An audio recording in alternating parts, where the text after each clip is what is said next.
اس سے بلوچستان کے لوگوں کو بہت فائدہ ہوگا۔ بڑا صوبہ ہے، بڑے بڑے فاصلے ہیں، آبادی کم ہے، اس کے اپنے چیلنجز ہیں، لیکن میں پھر سے آپ کو شور کرتا ہوں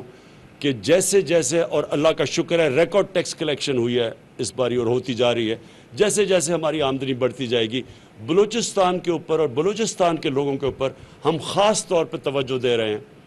کیونکہ وہ پیچھے رہ گئے ہیں، اور جو بھی علاقے پیچھے رہ گئے ہیں، جس طرح ہمارا جو پرانا قبائلی علاقہ تھا وہاں کے لوگ پیچھے رہ گئے ہیں، ان کے لیے بھی ہم پوری کوشش کر رہے ہیں کہ ہماری فنڈنگ جو ہو وہ سارے ان علاقوں پہ جائے، جس طرح گلگت بلتستان ہے وہ پیچھے رہ گیا۔ ان سارے علاقوں کے اوپر ہماری کوشش ہے کہ جیسے جیسے ہماری آمدنی بڑھتی جائے گی ہم ان علاقوں کے اوپر پوری توجہ دیں گے۔ میں آخر میں اپنی قوم کو ایک پیغام دینا چاہتا ہوں، ادھر آ کے نوش کی آ کے اس لیے کہ پھر ہمیں جو یہ دہشت گردی کا جو یہ واقعہ ہوا، یہ ساری اس کا بہت، میں تو چائنا میں تھا جب مجھے اس کی خبر ملی، تو میں نے تب ہی فیصلہ کیا کہ آتے ساتھ ہی چائنا سے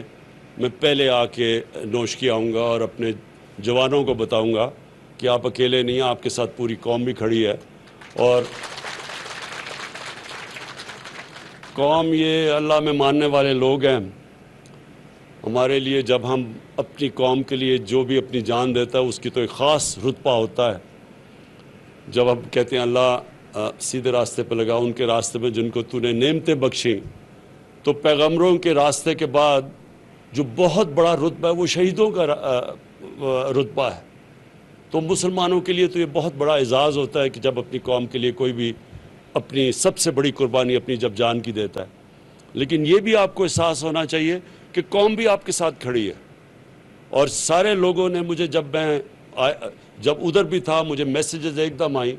کہ کس طرح دلیری سے دہشت گردی کا مقابلہ کیا۔ اور میں چیف منسٹر صاحب آپ کو بھی یہ کہنا چاہتا ہوں کہ ہم انشاءاللہ یہاں ڈیولپمنٹ اتنی کر دیں گے بلوچستان میں آنے والے دنوں میں کہ یہ جو لوگ اس کو استعمال کرتے ہیں، اور ہم سب کو پتہ ہے کہ یہ خود نہیں کر رہے، ان کے پیچھے باہر وہ قوتیں ہیں جو چاہتی ہیں کہ پاکستان کے ٹکڑے ہوں، تو یہ پیچھے سے بھی فنڈنگ ہے اس کے لیے۔ تو انشاءاللہ ہم ان کے اپنے بلوچستان کی عوام کے لیے وہ کام کر جائیں گے کہ یہ جو بھی کوشش ان کی جو ہے کہ لوگوں کو اکسائیں اور ان کو حکومت کے خلاف اور اپنی سیکیورٹی فورسز کے خلاف کھڑے کریں، انشاءاللہ وہ کام اتنا ہو جائے گا کہ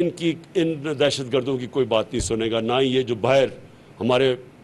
دشمن بیٹھے ہوئے ہیں ملک کے اندر انتشار پھیلانے کے لیے، ان کے لیے بھی کوئی سننے والی ان کی بات نہیں ہوگا۔ میں ابھی چائنا سے آیا اور میں آخری بات کہتا ہوں کہ جو سی پیک ہے،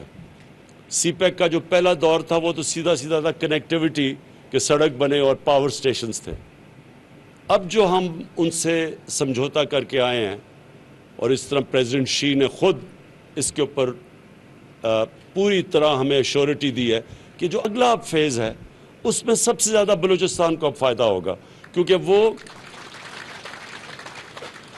اب وہ فیز ہے انڈسٹریلائزیشن کا۔ ملک کی دولت میں اضافہ تب ہوتا ہے جب انڈسٹریلائزیشن ہو۔ ابھی تک پاکستان میں آج سے 50 سال پہلے جو بڑی تیزی سے انڈسٹریلائز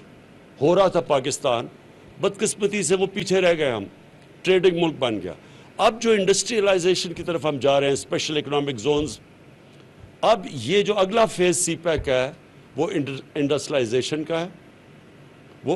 وہ جو دنیا ٹیکنالوجی کی طرف، انفارمیشن ٹیکنالوجی کی طرف تیزی سے آگے جا رہی ہے، اب وہ انفارمیشن ٹیکنالوجی کا ہے۔ اور پھر جو چائنا ہماری پوری مدد کر رہا ہے اب زراعت کے اندر، ایگریکلچر کے اندر، اگر جو پروڈکٹیوٹی یعنی جو وہ پیداوار لیتے ہیں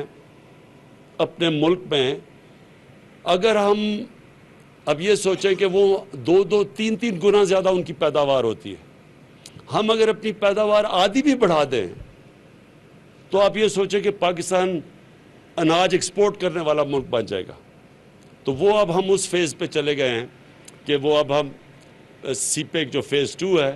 اس میں technology transfer, information technology, industrialization, اور سب سے بڑی بات جو زراعت جس کے اوپر ہمارا اکثریت ہمارے ملک رہتی ہے، تو اب اس کے اوپر ہم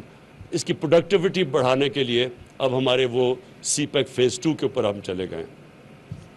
میں پھر سے اپنے جوانوں کو آپ کی جو دلیری ہے، جو میرے وہ 4 ہیرو کھڑے ہوئے ہیں، ان کو اپنی ساری قوم کی طرف سے پھر سے خراج تحسین پیش کرتا ہوں۔